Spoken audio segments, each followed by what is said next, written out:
why a praying life is important? It's because prayer probes our faith in God.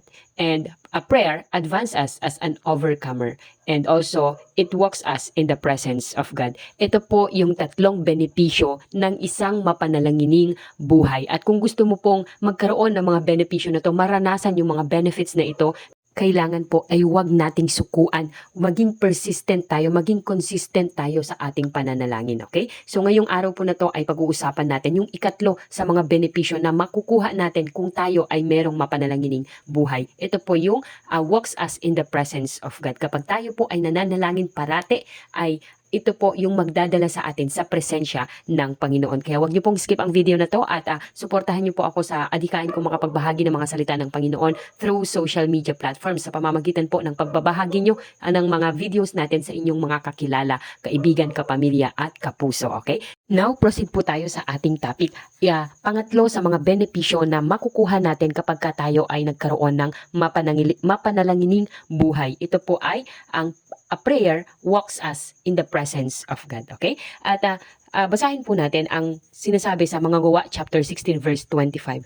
Nang maghahating gabi na, sina Pablo at Silas ay nananalangin at umaawit ng himno sa Diyos at nakikinig naman ang ibang mga bilanggo. So, nung nangaral po patungkol sa Panginoong Hesus, sina Pablo at Silas ay inaresto at kinulong sila. At habang sila ay nakakulong ay hindi sila nagpanik, hindi sila nagsisihan, hindi nila sinabing ang labo naman ng Diyos, nag-serve na kamit lahat-lahat, ito pa ang nangyari sa amin. No, hindi po ganun ang sinabi nila. Instead, ang sabi po dyan sa talata, naging masaya pa sila, di ba? Nagkakantahan at nananalangin pa sila that time. Dito po natin makikita na ang pananalangin ay parte na ng kanilang buhay. Maganda man ang nangyayari sa kanila o hindi, mahirap man o ano man ang nangyayari sa kanila, ay patuloy pa rin sila sa pananalangin at magpupuri at magpapasalamat pa rin sila sa Panginoong Diyos. Kaya tingnan po natin anong ginagawa ng Diyos. Ang Diyos po ay kumilos sa kalagitnaan nila. Ipinaranas ng Diyos ang presensya niya kila Pablo at Silas. Tingnan po natin sa susunod na verse kung ano ang nangyari. Sabi sa mga Gawa, chapter 16, verse 26, walang ano-ano'y lumindol ng malakas at nayanig pati ang mga pundasyon ng bilangguan. Biglang nabuksan ang mga pinto at nakalag ang mga tanikala ng lahat ng bilanggo. Amen.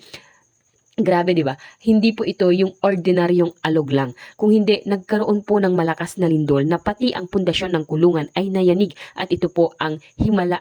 Okay? Nakalag ang mga tanikala, hindi lang sila Pablo at Silas, kung hindi ang lahat ng bilanggo.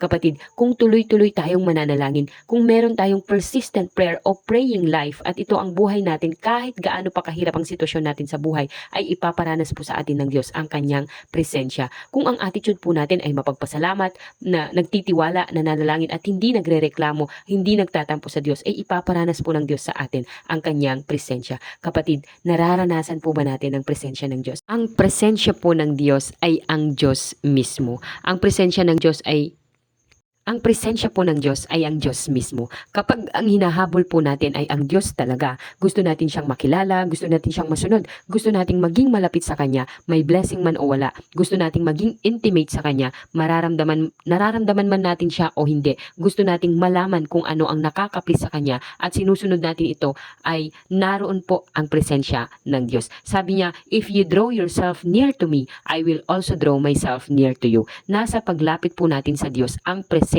ng Diyos. Nasa pananalangin po ng walang patid. Nasa praying life po natin nakadepende kung gaano siya magiging kalaki o gaano siya magiging kaliit sa ating buhay. At kapag kasama po natin ang presensya niya, ay saka pa lang po susunod ang himala at mga pagpapala. Wala po sa himala ang presensya ng Diyos, pero ang himala ay manifestation ng presence ng Diyos. Kaya wag po nating habulin ang himala. Ang habulin po natin ay ang Diyos mismo. Bakit? Kasi prayer walks us in the presence of God. Kaya kapatid, palaguin po natin ang relasyon natin sa Diyos. Makipag-usap po tayo sa Kanya sa bawat sandali ng ating buhay. Isama po natin siya sa ating mga desisyon at sa ating mga relasyon. Ang relasyon po natin sa Kanya ay konektado sa presensya niya. Huwag po nating sabihin na nasa atin ang presensya ng Diyos, pero hindi naman po natin pinapalago ang relasyon natin sa Kanya. Ang binibigay po nating oras sa Kanya ay tira-tira lang.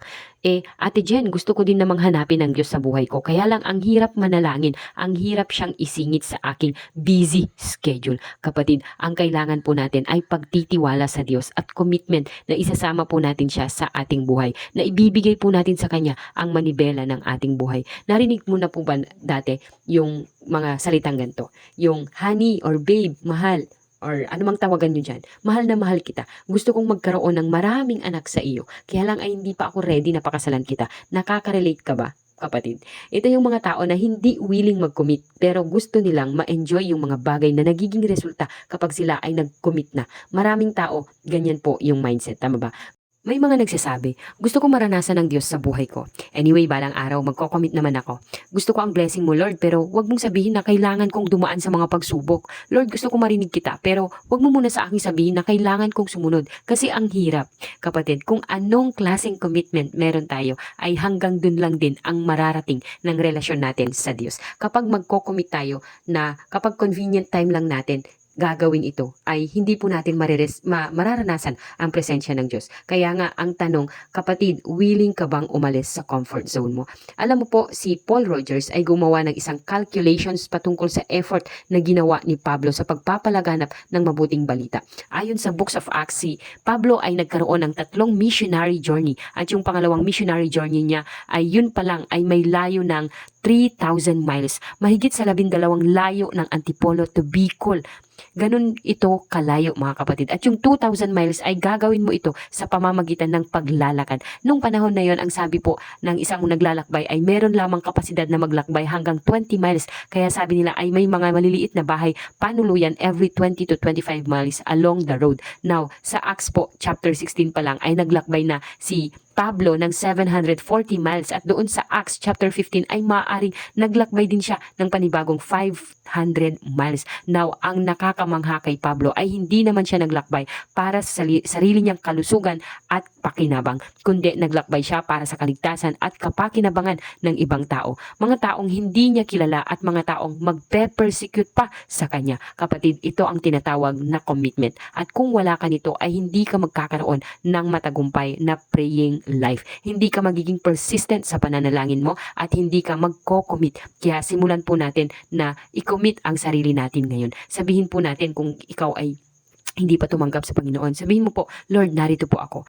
Iko-commit ko na po ang aking buhay sa inyo. Isasama ko na po kayo sa aking buhay. Tulungan niyo po ako na makipag-usap sa inyo ng tuloy-tuloy sa maghapon upang isaalang-alang ko ang kalooban niyo po sa lahat ng aking ginagawa. Kapatid, kapag ginawa po natin ito ay mapapatunayan ng Diyos ang pananampalataya natin sa Kanya. Tutulungan niya tayong ma-overcome lahat ng challenges natin sa buhay at tutulungan niya tayong matupad ang purpose niya sa buhay natin at higit sa lahat, ipaparanas niya sa atin ang Kanyang presensya. Marahil gusto mong magkaroon din ng relasyon sa Diyos at maging malapit sa Kanya. Kapatid, ito na yung araw na yun. Manampalataya ka sa Panginoong Hesus na siya ang nagbayad ng lahat nating kasalanan sa krus at kapag ginawa mo po ito, ay lilinisin ka niya sa iyong mga kasalanan. Patatawarin at bibigyan ng buhay na walang hanggan at ibibilang ka rin niya bilang Kanyang anak. Kapatid, kahit nasaan ka ngayon, ay ipahayag mo sa Kanya ang iyong pananampalataya. Sa pamamagitan ng isang panalangin, sumabay ka sa panalangin na ito ng merong buong pananampalataya sa Panginoong Hesus. Sabihin mo sa Kanya, Panginoong Hesus, inaamin ko po na ako ay makasalanan. Patawarin niyo po ako,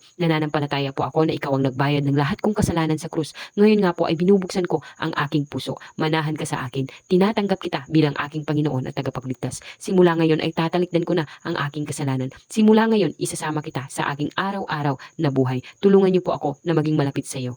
Amen. Sa ating pong pagtatapos ay alalahanin po natin ang sinabi ni Thomas Edison. Genius is 1% inspiration and 99% perspiration. Then, I suspect it is also true that prayer is 1% insistence and 99% persistence. Kapatid, totoo na sa paghingi natin sa Diyos ng ating kailangan ay ito yung tinatawag na 1% insistence. Pero ang sikreto sa pananalangin ay yung 99% persistence. Ang ibig sabihin, tuloy-tuloy kang kakatok sa pinto ng Diyos hanggang sa pagbuksan kanya. Hindi ka susuko, hindi tayo titigil. Kapatid, alalahanin po natin ang maraming benefits kung tayo ay merong mapanalanginin buhay. Unang-una, prayer proves our faith in God. Pangalawa, prayer advances us as an overcomer. At pangatlo, Prayer walks us in the presence of God. Kaya mga kapatid, practicein po natin ang presensya ng Diyos kahit nasaan tayo, kahit anong ginagawa natin at kahit anong sitwasyon pa ang meron sa atin.